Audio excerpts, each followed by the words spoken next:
Hey everyone, Greg here, and tonight I was doing keyword research around the topic of how to rank in Google for a blog post, and when I do this, I actually break it out into a root term and then secondary terms as well.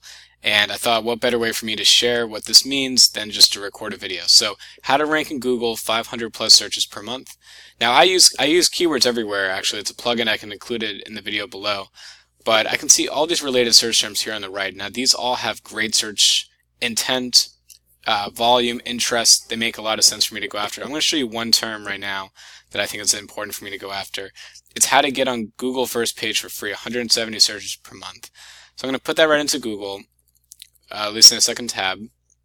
And real quick, I'm looking at the results right now. We have an answer box from WikiHow, so that's going to be a little bit hard to bump out, but that's okay. Videos, so I'm recording a YouTube video right now.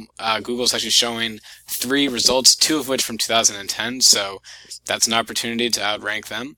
And then we have a few results right here. We have semantic markup again from WikiHow. Neil Patel, that guy's going to be hard to outrank for sure. But I'm looking at this one site here from 2017, how do I get my website on the first page? So I was looking at it now, and I have 63 comments that I know that this actually resonates well with people, so this is a good topic to try to cover.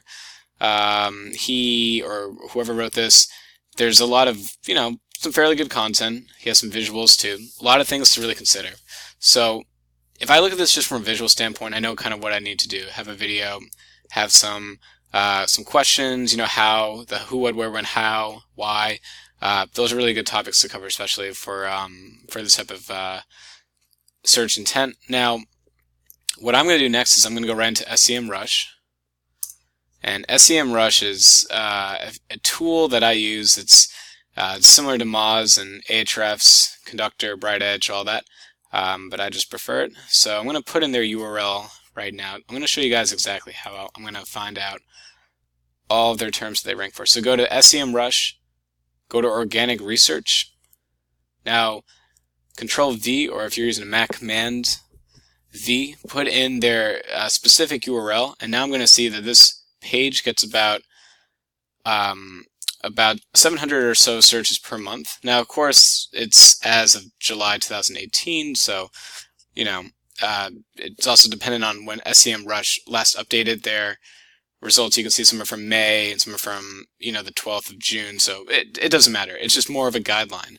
So what I'm going to see right here is, here's some search terms. How do I get your website on Google? They're position 6, 720 searches per month. They get about 4 or so of those visits to their site. So, but when you aggregate it together, though, they're getting about 700 or so searches each month. To their site from organic search. So they rank for over 1,000 keywords. They get 700, and if they had to pay for that traffic, which I always think is really interesting to share, it would cost more than 1,000. So when you take a look at all of this, there's a lot of information right here. I actually just export all of it right now, put it right into Excel, just because, to be fair, there's just a lot going on right here. So let me just click Save. Let me open this up. And when Excel opens, you basically want to review the data in a way that's going to make sense for your next blog post.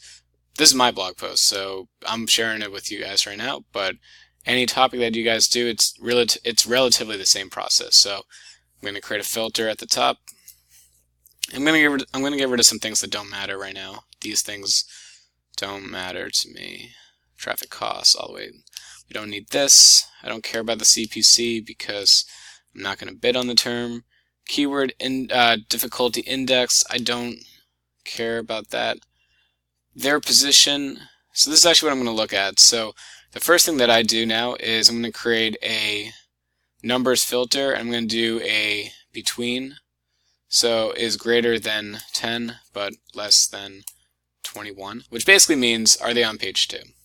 Because these are the opportunities I feel like that if they are on page 2, I can go back to their page and see how are they optimizing for this term. Maybe they only have the word loosely connected on the page. So let's look at one. We got how to search a website with Google. Okay, not bad. How to search a website with Google. Interesting. What about how to show up in Google search? Okay, So let's take this one. So 140, so I'm going to highlight this so you guys can see. Let's just take this look right now. Now again, I'm doing this live, so I don't know what's going to come up. So how to show up in Google search, okay. And let's do a Control F. How to show. Okay, so show did not come up. Interesting. So this is what I'm talking about right here. So this is live. So this phrase does not show up anywhere. Show up on. So they have it. Okay, they have website does not show up on Google. Website does not show up on Google, and easy way to show up on Google's first page. So think about it.